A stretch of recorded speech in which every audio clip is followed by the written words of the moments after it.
Just a few kilometers from one of Croatia's busiest tourist spots, hidden in a dry canyon surrounded by hills and desert-like silence, lies something incredible. A 500-year-old monastery carved in stone, reachable only by foot. Hi, in this episode we're gonna take you to the stunning island of Brač, and we're gonna explore the historic Blaca Monastery and a one-of-a-kind stonemasonry school where every stone is carved by hand. If you've been following us, you might wonder what is this new format. So here's the deal. Construction is not allowed in the peak season due to tourism. So in the next 2 months, we're gonna be touring stone architecture and we'll show you some local traditions. So let's dive in.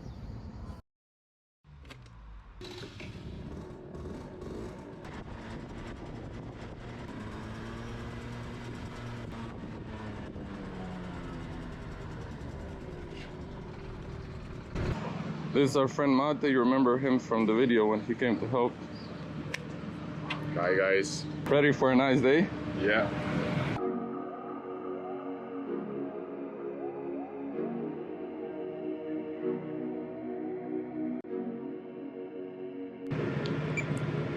Hvala.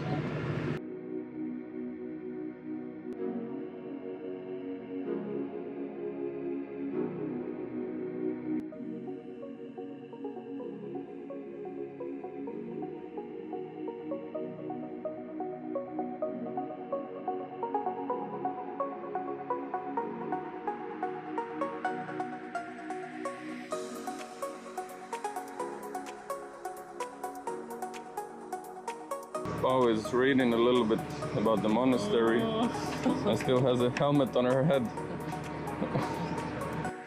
Early morning fishing. Pao is still studying. She's a team nerd here. Here we go. Brač.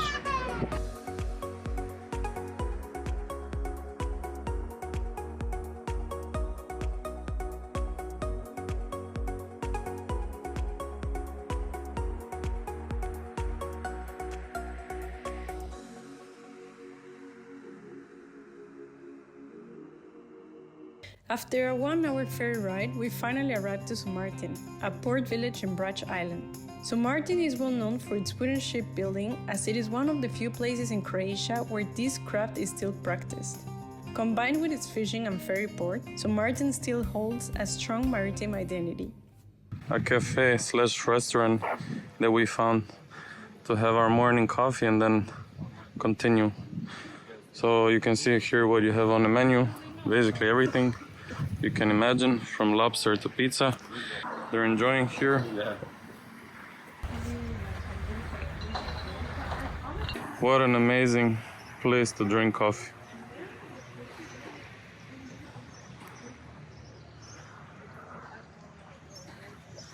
Let's turn our engines and start going towards the monastery.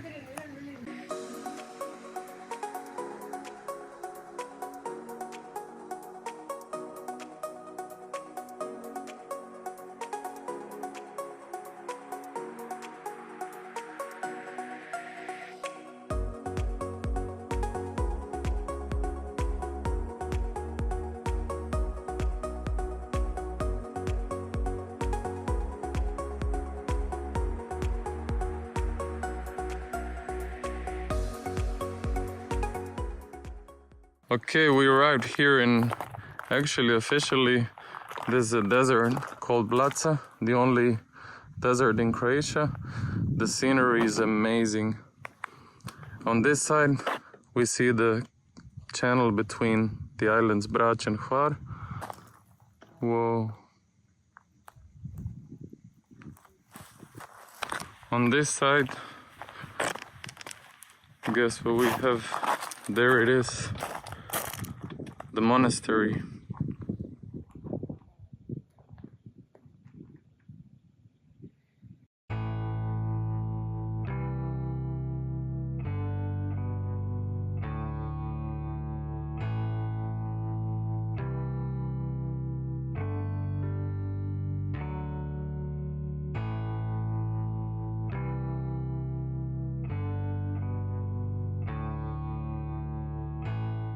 So our friend here, Mate, he's gonna hike down with the Birkenstock. He's We're an gonna- adventurer, a real one. He We're doesn't gonna need go. the clothes. Good luck, friend. We need to see your feet after this. Yeah, I'll tell you about the update later. And let the adventure begin. These two guys grew up in the mountains, so they go really like mountain goats down, and I need to take my time. He came with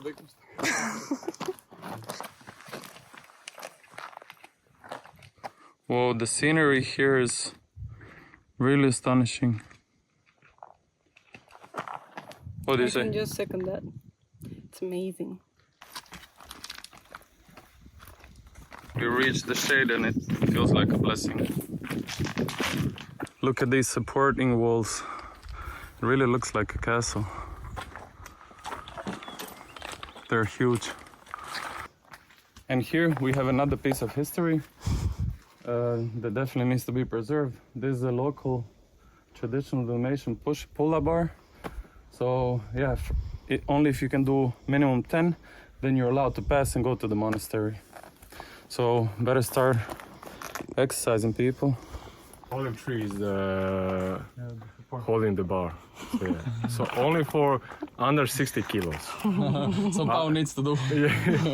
Okay, if Pao makes one pull-up, we're continuing to see the monastery. If not, this video is coming to an end. Let's see. I know. Ta-da! Mate and I would try, definitely, but look, it's leaning on the olive tree, so it's limited to 60 kilos. It's gonna fall. Really, Okay. coming with two men, not recommended. Look, we came from all the way there. Actually, there. That's where we parked the bikes, and then we went. Da-na-na-na-na-na. And then here. Quite a walk. Let's see the monastery. Blaca Monastery, nestled in the cliffs of Brač Island, was founded in 1551 by the Glagolitic monks fleeing the Ottoman invasions. The first parts were carved directly into the rock, creating a unique harmony with nature. Remarkably, the monastery was led for centuries by priests from the same family, passed down from uncle to nephew. It became a center of learning with its own printing press, an 11,000 book library, and Croatia's largest private observatory. After the last priest died in the 1960s, it was open to the public as a cultural and historical treasure.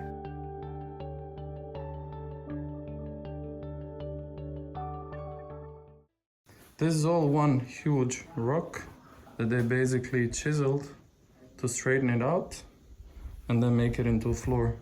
And then you have these pads, I guess, for water, and some also lead down into the mill. I'm not sure exactly what that's for, but it's really, really cool. So we're gonna go inside, but unfortunately we cannot record. But don't worry, guys, because later we're gonna give you all the details so that you are also part of it. So we just finished with the tour. It was absolutely amazing to see all the artifacts. It's full of history. What struck me the most was the kitchen. So when you enter, everything was covered in black because of the smoke. The chimney is 15 meters high. You could see there like a dried skin of the sheep that they were using to transport wine and oil. And it was very cute to see how the old ornaments are just hanging around. We saw the school, so kids used to come here to study. And funny thing about the kids in the school, they needed to pay somehow. And back then, 300 years ago, it was mostly exchange of goods, right? They would bring a big piece of wood, firewood. So the priests have something to cook on and heat on. So yeah, each kid, they would walk these 5 kilometers with the big piece of wood to come here, study, and in that way pay for their studies. We also saw a big telescope, 3-meter telescope, which was specifically ordered, custom for here. It was brought from Vienna through Trieste, and then by boat here down 5 kilometers in the bay, and then brought here on mules in this really narrow road to the monastery. The telescope together with the base weighed around 1 ton, so that's really crazy.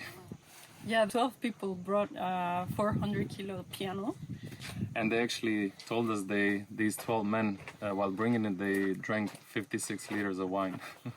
For motivation. For motivation, yes. Also very interesting. Only 30 people were working here, so there were always 3 priests, 5 personnel, and 30 people working here. And their life expectancy in the monastery was 45 years old because of the hard work they were doing. They had a lot of beehives, which were, by the way, not made out of wood, but stone. So they would produce 3 tons of honey per year. They were producing 60,000 liters of wine. And they also had 3,000 olive trees, meaning we're again talking about thousands of liters of olive oil. And that's basically how they bought everything for here that they didn't have. So again, exchange of goods. They would exchange that for telescope, piano, books, paintings, anything that they couldn't build themselves here. If you're coming and visiting Croatia, Croatian coast, go to Brač and visit the monastery here. It's really one of a kind thing.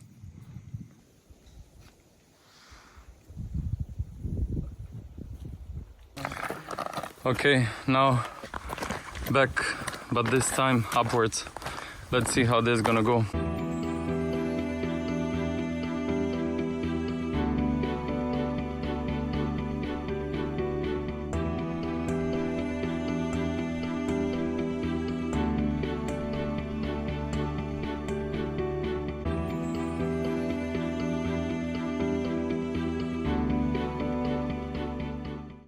We have a little surprise stop on the way.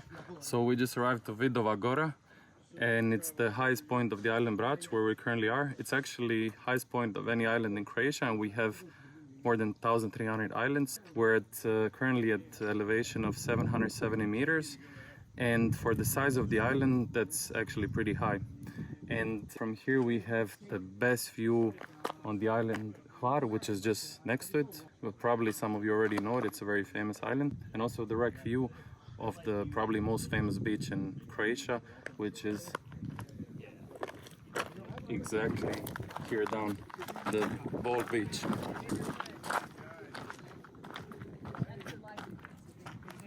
Bald Beach, the Golden Horn.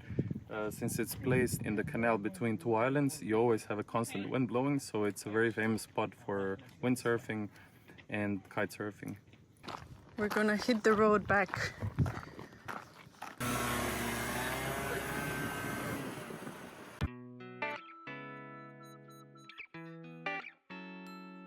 We are slowly arriving to our final destination, Pučišća on the island of Brač. Pučišća is known for its white limestone and stunning bay, and it's also home to one of the world's most unique schools, the Stonemasonry school. What we saw there truly blew us away. Every stone carving is made entirely by hand, as the students are not allowed to use machines, not even electric tools like grinder or drills. It's one of the few schools in the world that still upholds such strict traditional craftsmanship, and therefore it is internationally respected for it. Cool, so we just talked to the students and it seems like we can join a tour.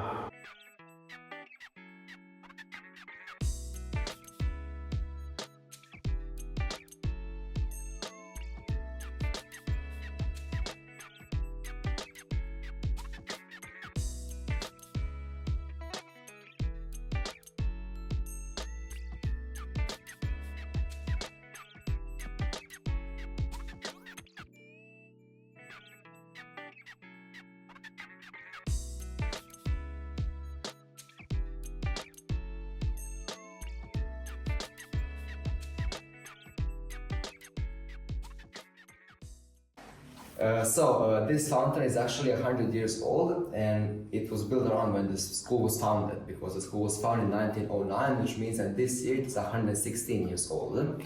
And this one was built around the fountain, and you can see its age by these sections right here. So you can see on the edges how it used to look like at the beginning, while in the middle it's smoothened out as people touched it throughout the years. This type of stone is created by material piling up for millions of years. So the fossils, shellfish, dust and everything piling up, and the water left at the bottom gets compressed and crystallizes. And this one was dug up deeper because where it was formed, there used to be sea there, which is why it has a lot more shellfish and fossils in it than some other stones. There is always room for a stonemason because the coast of Croatia is mostly tourist-centered, and each year there are more houses and apartments being built. And if it's in a small place like Pučišća, there are certain laws that say you must build a percentage of your house out of stone to preserve the spirit and the old way of this place alive. So now we're in the left corner of the room, and this is where all the work starts. So everything here is done by students, as you know. And so the first thing, for example, on this rock, their first assignment is always making a flat surface. So first is going to be something like this, because imagine this stone was really regular shape, straight out of the rock, straight out of the ground.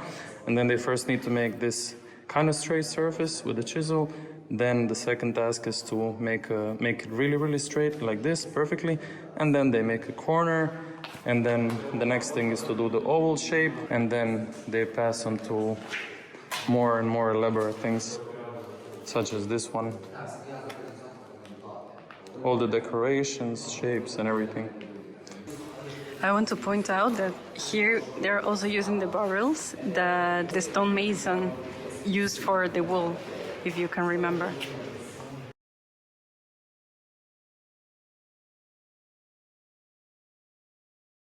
Look, so we have a school, stonemason school in this town, so obviously the whole town, if you look at it, every house is a stone house and every object on the street is made out of stone.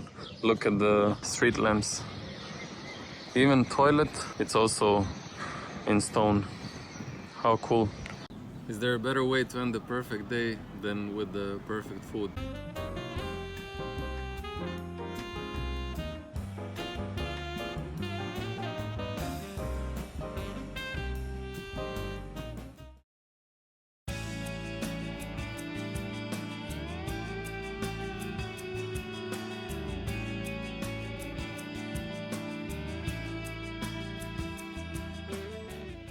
We're making a quick stop to a stone store, and we're gonna show you some of the designs they have here. Starting with these lips. They really look amazing. Look at all the pieces that they have. Like an outdoor museum. And then there they have all the stones that they're gonna carve. And he's the owner and the stonemason. He's also doing more organic shapes. As you can see, this one also very, very nice. This is the original stone before he starts carving it. And then here the technique that he's using is basically reverse painting. So he's taken out the color where you see white, so that's what's chiseled, and then the watercourse remain in red. Pretty cool. And then you have the same with these olive trees. Here we have some smaller house items like the wine holders. Really amazing. And so, as this beautiful day came to an end, we made our way back to catch the ferry home. We were very amazed both by the Blaca Monastery and Stonemasonry School. Even though we did some research beforehand, seeing them in person and hearing the stories behind them was something else. Brač Island truly is a stunning destination, and to top it all off, the pizzas were way better than expected. Now it's time to head home, rest, and soak in everything we've just experienced. Thanks for watching, and see you next time.